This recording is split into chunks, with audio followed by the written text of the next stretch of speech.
आप सूरज निकलने से पहले अंधेरे में झंडा नहीं लहराएंगे। पता चला अमेरिका में गए हैं, कहेंगे कि हमारे झंडा ऊपर रहेगा, तो भाई अमेरिका के लोग का देश वो अमेरिका है और वो अपना झंडा ऊपर रखे। और याद रखना चाहिए कि जो व्यक्ति दाहिने कंधे पे झंडा को रखा है वो आंदोलन में सबसे आगे रहना चाहिए। जैसे हमारे एपीजे अब्दुल कलाम का जब निधन हुआ था तो हमारा झंडा झुक गया था। देश की आजादी का प्रस्ताव जैसे ही 22 जुलाई 1947 को संसद में गया था ब्रिटेन में, जब वो मुहर लग गया कि भारत आजाद हो जाएगा, तो 22 जुलाई 1947 को ही भारत के तिरंगा को क्या कर दिया गया, अप्रूवल दे दिया गया। भारतीय तिरंगा को हमारी संविधान सभा ने कैसे सबसे पहले ही दे दिया गया। यहाँ पे कब मिल गया भैया, 22 जुलाई 1947 को हमारे तिरंगा को क्या मिल गया भैया, अनुमति मिल गई थी। इस दिन संविधान में क्या, ब्रिटेन में क्या हुआ था भैया, तय हो गया कि भाई भारत की आजादी अब फिक्स है, तो हमारा तिरंगा हो गया। भारतीय तिरंगे का डिजाइन किसने किया, पिंगली वेंकैया, पिंगली वेंकैया ने किया। इसकी लंबाई और चौड़ाई में जो रेशियो रहता है कितना होता है आपको पता ही होगा, 3:2। लंबाई और चौड़ाई में रेशियो कितना होता है, 3:2। इसके बीच में अशोक चक्र है, एक नेवी ब्लू का कलर का क्या है, चक्र है, जिसमें कितनी तीलियां हैं, 24 तीलियां हैं। ये 24 तीलियां किसको दर्शाती हैं, ये 24 तीलियां हमें दर्शाती हैं कि हमें राष्ट्र निर्माण के लिए 24 घंटे अथक रूप से चलते रहना है। 24 घंटे हमारी देश का विकास होना चाहिए। इसलिए 24 घंटे को विकास को दर्शाने के लिए जो एटीएम 24 घंटे खुले रहते हैं और हफ्ता में 7 दिन चलते हैं, 24/7 इसे लिखा जाता है।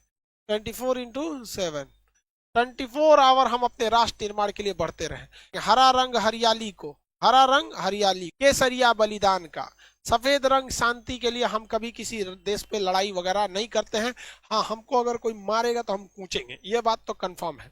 केसरिया रंग किसे दर्शाता है, बलिदान का दर्शाता है। कुछ लोग कहते हैं केसरिया नहीं होगा, कुछ लोग कहेंगे हरा नहीं होगा। अरे हमारा देश का तिरंगा सबसे बेहतर है। हरा क्या हरियाली कोई मिटा सकता है, केसरिया के आसमान और सूरज के रंग को कोई बदला जा सकता है, नहीं। तो देखिए हमारा जो है बलिदान का, केसरिया एक्चुअली किस चीज के लिए, बलिदान के लिए है।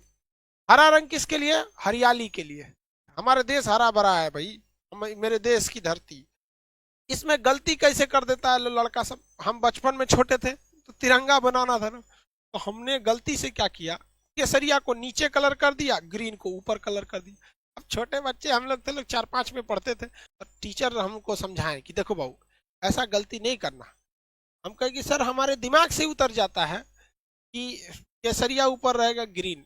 तो हमको बड़ा प्यार से समझाए, देखो बाबू हरियाली जो होती है वो कभी ऊपर हरियाली थोड़ी होती है आसमान में। हरियाली जब भी आएगी तो नीचे रहती है, जमीन पे हरियाली रहती है। हाँ सर, इसका मतलब हरा नीचे रहेगा। और सूरज का रंग केसरिया होता है, वो कहाँ जमीन पर रहेगा, नहीं तो ऊपर रहेगा। तो छोटे बच्चों को ऐसे ही समझाया जाता था, हमने गलती कर दिया था। हमारा झंडा, झंडा रूल के हिसाब से आप सूरज निकलने से पहले अंधेरे में झंडा नहीं लहराएंगे। सूरज निकलने से पहले अंधेरे में झंडा नहीं लहराएंगे। यानी जब भी झंडा लहराना है तो जब सूरज निकल जाए तो सूर्योदय की रोशनी में, सूर्य की रोशनी में हमारी झंडा का तोलन होना चाहिए, फ्लैग होस्टिंग एकदम। और जब सूरज ढलने लगे तो हमारी झंडा का अपमान न हो, अंधेरे में हमारी झंडा को कोई देख न सके, हमारे वीरों के बलिदान को, हमारी मिट्टी की हरियाली को जब कोई देख न सके, तो हम लोग को झंडा क्या कर लिया जाता है, सूर्यास्त के बाद उतार लेना चाहिए।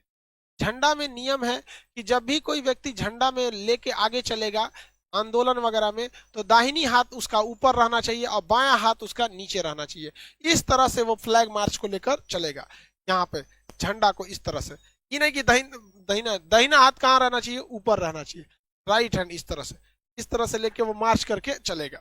अब जैसे मान के चलिए कि अगर सैनिक हैं, अगर हमारे देश के सैनिक हैं, तो सैनिक को परेड वगैरह लंबी दूर तक नहीं रहना। अब मान के चले किसी को आंदोलन करके लेके जाना है झंडा, तो उसे क्या करना है, अपनी गाड़ी पर झंडा सबसे ऊंचा रहना चाहिए। अगर आप किसी धार्मिक झंडे को इस झंडे के साथ लगाना चाहते हैं, या भारत में रहकर किसी अन्य देश का झंडा लगाना चाहते हैं, तो कोई भी झंडा भारत के झंडा से ऊपर नहीं हो सकता। जैसे मान के चलिए किसी को अपना केसरिया झंडा लगाना है, किसी को हरा, किसी को लाल, किसी को गुलाबी, किसी को कुछ भी, तो वो इस झंडे से नीचे रहना चाहिए। हमेशा हमारे नेशनल फ्लैग का रेस्पेक्ट बना रहना चाहिए। हमारे झंडे से ऊपर किसी का झंडा नहीं रहना चाहिए, किसी को कोई दिक्कत नहीं। देश के अंदर अब पता चला अमेरिका में गए हैं, कहेंगे कि हमारे झंडा ऊपर रहेगा, तो भाई अमेरिका के लोग का देश वो अमेरिका है और वो अपना झंडा ऊपर रखेंगे, तो ये तो बेवकूफी हो जाएगी ना भाई। आपका नियम अपने देश में लगता है। अब एक चीज और ध्यान दीजिएगा, मान के चलिए रूस के राष्ट्रपति व्लादिमीर पुतिन भारत में आए, तो व्लादिमीर पुतिन जब भारत आते हैं तो बताइए उनके सामने उनका झंडा नीचे रखेंगे, हमारा झंडा ऊपर हो जाएगा, तो भाई उनको भी तो खराब लगेगा। हर व्यक्ति को तो अपना देश प्यारा होता है। तो जब कई सारे झंडे एक साथ लगे हों तो भारत का झंडा उस झंडे के दाहिने साइड रहना चाहिए। किस कहाँ रहना चाहिए? दाहिने साइड। मान के चलिए रूस अभी हमारा मित्र है, तो हमारा अपने मित्र को तो हम भी निराश नहीं ना करेंगे। नेशनल भाई सबके लिए इक्वलिटी का बात है। तो जब कभी भी आप अपने देश में किसी दूसरे के झंडे को बराबरी रखते हैं, जैसे कोई भी देश, आप पाकिस्तान वालों की बात नहीं कर, भारत वाले, रूस वगैरह की बात, तो हमें क्या करना है, उसको राइट साइड में रखना है। अपने झंडे को कहाँ रखना है? राइट साइड में। अगर कोई आंदोलन या जैसे किसान आंदोलन चल रहा है तो किसी को अगर उसमें तिरंगा लेके जाना है और अगर दाहिनी हाथ से उठा के ऐसे थक गया है बेचारा, कितना दूर ले जाएगा? सैनिक तो है नहीं, आम आदमी सैनिक की तो नहीं रहता है, तो उसे अपने दाहिने कंधे पे क्या करना है? झंडे को ऐसे रखना है, दाहिने कंधे पे झंडे को रख के लेके चलना है। और याद रखना चाहिए कि जो व्यक्ति दाहिने कंधे पे झंडा को रखा है वो आंदोलन में सबसे आगे रहना चाहिए। आंदोलन में क्या रहना चाहिए? सबसे आगे रहना चाहिए। और झंडा कभी भी जमीन से टच नहीं होना चाहिए, इससे हमारे झंडे की क्या हो जाएगी? बेइज्जती होगी। तो झंडा ऐसे तो उसे दाहिना हाथ रख के झंडा को हमेशा ऊपर लेके रखना है, लेकिन जब कभी भी थक जाएगा तो उसे कहाँ रखना है? अपने दाहिने कंधे पे लेके। और आंदोलन मार्च में वो सबसे आगे रहना चाहिए। ये नहीं तो इस तरह से बहुत ज्यादा झंडे का अपमान एकदम सरासर गलत है। अरे भाई जो देश प्रेम नहीं कर सका उसको खुद को सुसाइड करके मर जाना चाहिए। क्योंकि यार एक जानवर को भी अपने खूंटा से बहुत प्रेम होता है, जहां उसे बांधा जाता है ना उसे वो बहुत प्रेम करता है, वहां उसे गंदा नहीं करता है। और कैसे लोग हमारे देश को लोग उल्टा सीधा बोल देते हैं। हम अपने झंडे का देखिए, एक जाने अनजाने में कभी हो गया, जैसे कभी हम 26 जनवरी को आप देखेंगे सड़क पे कभी कोई तिरंगा गिर गया है तो कोई जानबूझ के नहीं फेंका होगा, जाने अनजाने में उसे गिर गया होगा, तो आप कम से कम उसे उठा लीजिए।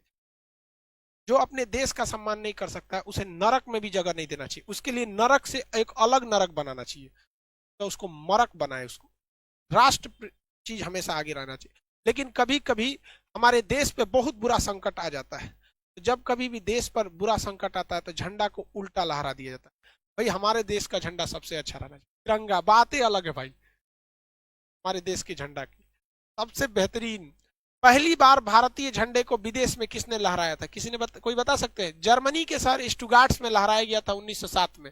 किसने लहराया था बताइए? अंतर्राष्ट्रीय सम्मेलन में हमारा तिरंगा सबसे पहले किसने लहराया था? मैडम भीखाजी कामा। एक सैल्यूट उस वीर महिला के लिए, भारतीय स्वतंत्रता की जननी कहा जाता है मैडम भीखाजी कामा को। तिरंगा झंडा लहरा दिया था 1907 में, जब हम गुलाम थे तब लोगों ने देखा कि भाई ये किसका झंडा है, तब पता चला कि भैया ये देश भारत का ये क्या है? झंडा है। अब देखिए झंडा के साथ दो कंडीशन, ये जो झंडा ऐसे सीधा है, अगर हम इसे ऐसे कर देंगे झंडा को, तो टेबल कुर्सी पे जब झंडा रहता है तो दो झंडे ऐसे रह जाए तो कोई दिक्कत नहीं है, दो दो झंडे अगर तिरछा हो जाए तो कोई प्रॉब्लम नहीं है।